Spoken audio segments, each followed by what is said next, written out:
बारे में बात कर सकते हैं। इसी तरह से हम लोग सिल्वर बने, जैसे इन्होंने बोला हमें ट्रिप मिलेगी ये पता नहीं था, कभी बताया नहीं था कि आपको ट्रिप मिलेगी, लेकिन जब ट्रिप मिले तो बहुत अच्छा लगा, क्योंकि फ्लाइट में तो कभी बैठे नहीं थे, हम लोग पहली बार फ्लाइट में बैठे थे, तो बहुत अच्छा लगा था।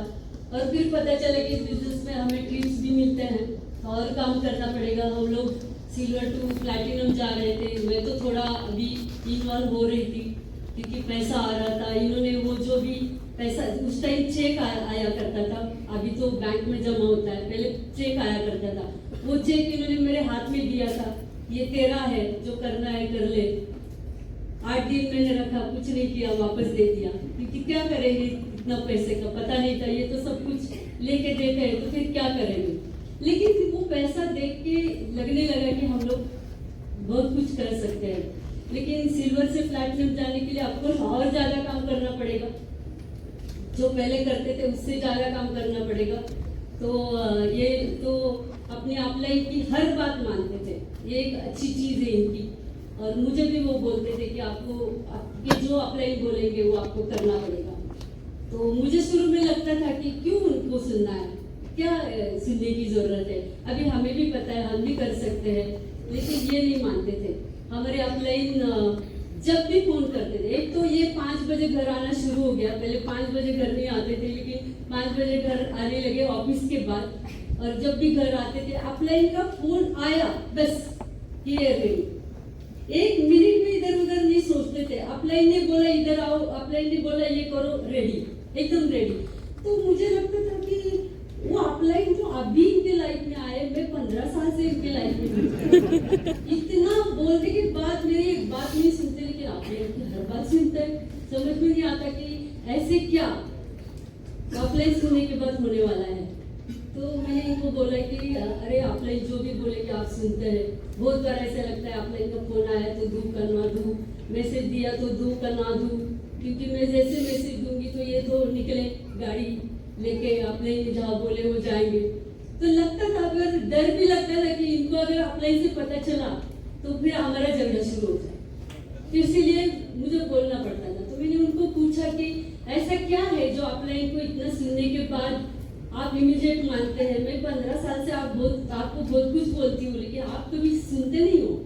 तो इन्होंने मुझे बोला यही तो बात है, 15 साल से सुन रहा हूँ लेकिन कड़का हूँ, कुछ नहीं हो रहा है। अपलाइन की बात 1 साल के लिए सुन के देखता हूँ क्या होता है। तो मैं तो आंखें ऐसे खोल के बड़ी बड़ी करके उनकी तरफ देख रही थी। मैंने भी बोला कि चलो देखते क्या होता है, 1 साल सुनो। लेकिन आज मैं उनको भगवान की जगह मानती हूँ, क्योंकि उनकी 1 साल इन्होंने और फिर मैंने भी बात सुनना शुरू किया, वो जो बोलेंगे वो किया। आज हमारी लाइफ 180 डिग्री चेंज हुई है। आज जो चाहे वो हम ले सकते हैं, जहाँ चाहे जा सकते हैं। हमारी मतलब पैसे की चिंता नहीं है, टाइम है हमारे पास, हम दोनों साथ में हैं हमेशा। बच्चों की हमने बड़ी बड़ी शादियां कर ली है, बच्चों को जो चाहिए वो दे दिया, सब कुछ मिला। तो मैं हमेशा इनको बोलती हूँ कि अच्छा हुआ आपने अपलाइन की हर बात सुनी, इसलिए हमारी लाइफ एकदम स्मूथ हो गई। नहीं तो आप मेरी बात अगर सुनते रहे तो शायद वही होता जो पहले 15 साल से हो रहा था। तो इसीलिए यहाँ पर अपलाइन एक लाइफ लाइन है।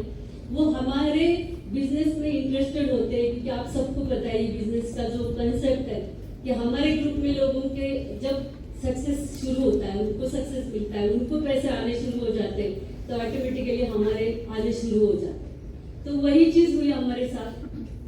अपलाइन ने हमारे लिए किया, जो भी किया हमारे लिए, हमारी लाइफ अच्छी बनाने के लिए, तो उनकी जरूर अच्छी बन गई। तो इस तरह से हमारा ये सारा जर्नी रहा, और हम लोग प्लैटिनम बने, फाउंडर प्लैटिनम एमरल्ड बने, और EDC तक तो हम आ चुके हैं। अभी भी हम लोग उतनी ही पैशन से बिजनेस बिल्ड कर रहे हैं, उतनी ही इनोसेंस से बिजनेस बिल्ड कर रहे हैं।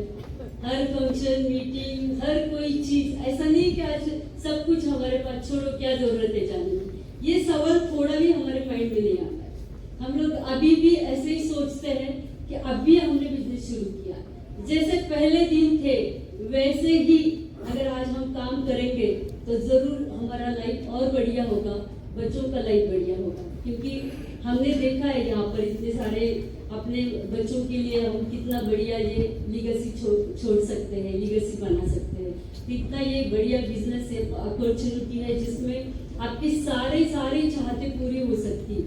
जो हमने अनुभव किया, हम वही बोल रहे हैं कि अब इतने सारे कंट्रीज हम लोग घूम के आए हैं, पूरे इंडिया में इस सेमिनार के जरिए हम लोग घूम के आए हैं। पैसे की चिंता नहीं है, पहले हमेशा पैसा आगे हम पीछे होते थे, अभी हम आगे पैसा पीछे है।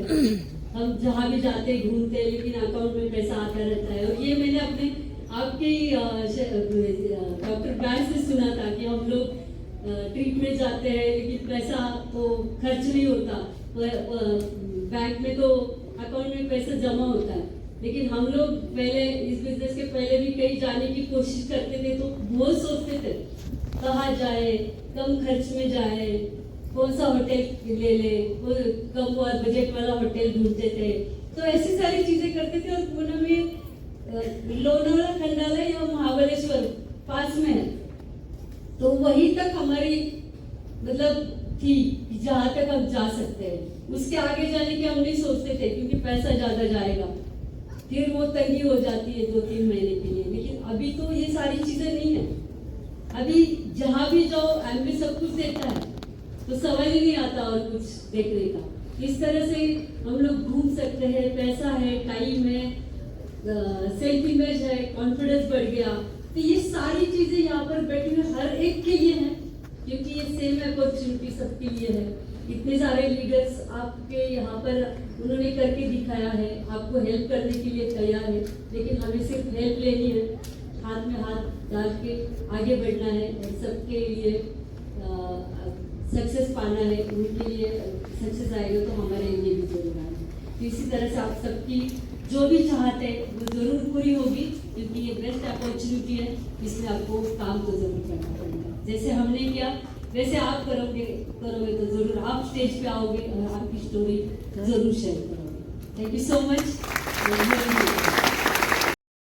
प्रोडक्ट नहीं लिए या शॉपिंग कुछ नहीं हुआ तो हम लोग रीजन देते थे, लेकिन एक बार बहुत अच्छी तरह से हमने अपलाइन के साथ बैठ के हमारा पूरा प्लानिंग किया, वाई ढूंढा हमारा, मैं क्यों बिजनेस में आया वो ढूंढा। और उसके बाद मुझे अच्छी तरह याद है, I think with in 3 months हम लोग ब्रांड न्यू सिल्वर प्रोड्यूसर, क्योंकि हमने वजह ढूंढ ली थी, हमें वो कारण ढूंढना था।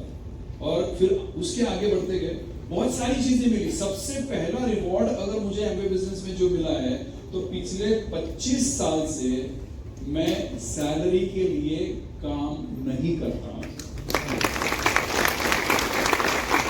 25 साल हो गए मैं नौकरी नहीं करता, बट काम तो है। अभी तो एक अलग पैशन है कि ये एमवे बिजनेस हम लोग कर रहे हैं। ऐसे करते करते दूसरा सबसे रिवॉर्ड हमें इसमें अच्छा लगता है वो है जो ट्रिप्स मिलते हैं। बहुत सारे ट्रिप्स हर साल में कहीं ना कहीं जाते हैं, लेकिन वो ट्रिप्स ज्यादा यादगार बन जाते हैं जब आपके पेरेंट्स आपके साथ में होते हैं, जब आपके बच्चे आपके साथ में होते हैं। और अभी 25th एनिवर्सरी पे एमवे ने तो ऐसे कुछ फ्लेक्सिबिलिटी दी थी उसमें, तो हमने अपनी बेटी और दामाद को भी लेके गए थे, फिर उनको भी वो जो एमवे का एक जो टेस्ट है वो जो पता चला। मतलब इस तरह के जो ट्रिप्स है वो सारे मिले। और अगर हम बताएं आपको कि हमारा बिजनेस में जैसे मैंने बताया कि जो स्टोरी चेंज होती है, हम पैशनेटली बिजनेस बिल्ड कर रहे हैं। कोरोना के पहले 1 साल मुझे याद है कि जून 2018 में हम लोग पूना से सोलापुर जा रहे थे बाय रोड, बिजनेस मीटिंग, वहां पे कुछ हेल्थ प्लान बंद करने का था, बहुत बड़ा प्लानिंग किया था। और रास्ते में जाते जाते कुछ ड्राइवर ने गड़बड़ कर दिया और हमने एक दूध का जो टैंकर है उसको हमने ठोकर मारी। और सिर्फ हमने ठोकर नहीं मारी, हमने जो रास्ते में हुआ उसके बाद में हमें किसी और ने आके ठोकर मारी। और उस एक्सीडेंट में वो जो एक हमारा रिबर्थ हुआ एक्चुअली, क्योंकि मेरे दोनों आंखों में ग्लास चला गया, वो जो फ्रंट शील्ड होता है उसके टुकड़े हो गए और पता चलने के अंदर वो हमारे दोनों आंखें में चले गए, पूरी आंखों से खून बहने लगा। और सरोज ड्राइवर के पीछे बैठी थी, उसका सर जो है हेडरेस्ट के ऊपर इतनी जोर से फटका कि वो बेहोश हो गई जगह पे। और मतलब पूरा ये जॉ ऐसे लटक रहा था, मुझे कुछ दिख नहीं रहा था, पूरा खून हो गया था। और ऐसे हालात में जब हमें पूना लाया गया, मतलब एज ए इमरजेंसी केस, 2 अलग अलग एम्बुलेंस में, और सरोज को तो एकदम इमरजेंसी डिक्लेयर हो गया था। उनका वो तो स्टोरी बताएंगे आपको, लेकिन डेफिनेटली एक सीरियस एक सिचुएशन से हम लोग बहुत बाहर आए। और जहाँ जो स्पेशलिटी सुपर स्पेशलिटी हॉस्पिटल था पूना में, उसमें एक दिन 2 दिन के बाद डॉक्टर ने सरेंडर कर दिया मेरे केस के बारे में। उन्होंने बोला कि हम इनके आंखों का इलाज नहीं कर सकते, और उन्होंने मेरे बेटे से कंसेंट मांगा कि हमें दोनों आंखें निकालनी पड़ी। बेटा बोला कि ये इतना बड़ा हॉस्पिटल है और बहुत सारी इतनी सारी टेक्नोलॉजी थे, और कुछ हमें एटलीस्ट सेकंड ओपिनियन तो दे दो। तो फिर उन्होंने बोला कि अगर आपको लेके जाना है तो जा सकते हैं। फिर बहुत सारा रिसर्च हुआ, एमवे भी गॉट इन्वॉल्व, तब तक तो सब लोगों को पता चल चुका था। तो फिर मुझे वहाँ से पूना से चेन्नई में शिफ्ट करने का प्लानिंग हो गया, जहाँ पे शंकर नेत्रालय हॉस्पिटल। अभी चेन्नई इलाज के लिए जाना है, सरोज ऑलरेडी हॉस्पिटल में है, और मुझे मेरे साथ फिर मेरा बेटा, मेरा भाई, मेरा दामाद, ऐसे हम लोग 4 लोग पूना से चेन्नई एयरपोर्ट पहुंचे। लेकिन दोस्तों मैं आपको बताऊं कि मतलब ये बिजनेस से क्या मिलता है जिसकी कोई वैल्यू नहीं। मतलब वहां जैसे यहाँ हमारे एमपी पाजी और देविंदर जी हमारे फ्रेंड है, वहाँ चेन्नई में और एक लीडर है, आप सबको पता होगा, पेरिया स्वामी, डबल डायमंड से वो तो उस वक्त मलेशिया में थे, लेकिन उनको ये बात खबर पता चल चुकी थी। तो उन्होंने अपने एक लीडर को फ्लैट की चाबी और इंडोर गाड़ी उन्होंने उनके साथ भेजी, और मुझे फोन करके बताया कि संजय, जितने दिन आपको चेन्नई में रहना है, जितने दिन आपको ये गाड़ी यूज करनी है, आप कर सकते हो। दोस्तों आप सोचो, हम 4 आदमी पूना से चेन्नई में, कुछ पता नहीं है, हॉस्पिटल में रहने नहीं देते तो किसी को हमारे साथ में, और उस वक्त ये किया। और मुझे बहुत अच्छी तरह याद है कि चेन्नई के बहुत सारे लीडर्स फिर मिलने को आए, जैसे बहुत सारे डायमंड फ्रेंड्स तो है, लेकिन हर ने किसी ने प्रेयर्स किए हमारे। मतलब किसी ने तिरुपति जाके वो वहां से पानी लाया, वो बोले कि संजय जी ये पानी आप आंखों को लगाइए। किसी ने माला दी मुझे जब ये करने के लिए, बोले ये कर। किसी ने कोई किताब ला के दी, किसी ने चांदी की आंख दी, किसी ने मुझे, वो बोले कि हमारी देवी है, हमने उसको ये चढ़ावा, जो कि कोई भी आपका अवयव अगर उसको कुछ खराब हो गया है तो वो चांदी का बना के उसको भेंट चढ़ाते, तो ये आपके लिए हमने वो भेंट चढ़ाया चांदी का लिए। तो ऐसे एक्सपीरियंस हमें इस बिजनेस में आए जिसका कोई मोल नहीं हो सकता। और मैं आपको ये बताना चाहता हूँ कि उस वक्त मुझे अच्छी तरह याद है, अमृतसर से एमपी पाजी सिर्फ मुझे मिलने के लिए अमृतसर से चेन्नई आए थे। सो दिस इज पैसा मिलता है, ट्रिप्स मिलते हैं, बहुत सारी चीजें मिलती है, वो सारी अपनी जगह है। लेकिन हमने देखा है कि जब किसी फैमिली के ऊपर कोई कहर टूट पड़ता है, लोग तो हॉस्पिटल में आए, कुछ लोग ऐसे भी आए कि वो देखने के लिए आए कि ये जिंदा है अभी या कितने दिन में चला जाएगा, लोग ऐसे भी देखने के लिए आते लोग। और इसलिए भी कुछ लोग नहीं आते क्योंकि पैसा ना मांग ले कोई, क्योंकि हॉस्पिटल में पता नहीं खर्चे के लिए, खर्चा तो बड़ा ही है, तो पैसा मांग लेते हैं, तो इसीलिए कोई लोग चाहते नहीं, पूछताछ भी नहीं करते। ऐसे बहुत सारे रिश्तेदार, ऐसे बहुत सारे लोग। लेकिन मुझे एमवे ने भी बहुत सपोर्ट किया उस वक्त। एमवे ने भी गाड़ी रखी थी हमारे लिए वहाँ पे, और फिर एमपी पाजी फिर यहाँ से आए, हमारे साथ रहे। और मतलब दिस इज द वैल्यू, ये इसका कोई मोल नहीं है दोस्तों। हमारी फैमिली, हमारे जो ब्लड रिलेशन है उससे कई ज़्यादा हमारे स्ट्रॉन्ग बॉन्ड बनते जाते हैं, हमारे स्ट्रॉन्ग रिलेशंस बनते जाते हैं। और इसीलिए हमने ये तय कर लिया कि जो भी हालात हमारे हुए, जो भी सेटबैक हमारा हुआ, वो सेटबैक से हमारा कमबैक ज़्यादा powerful. So thank you very much.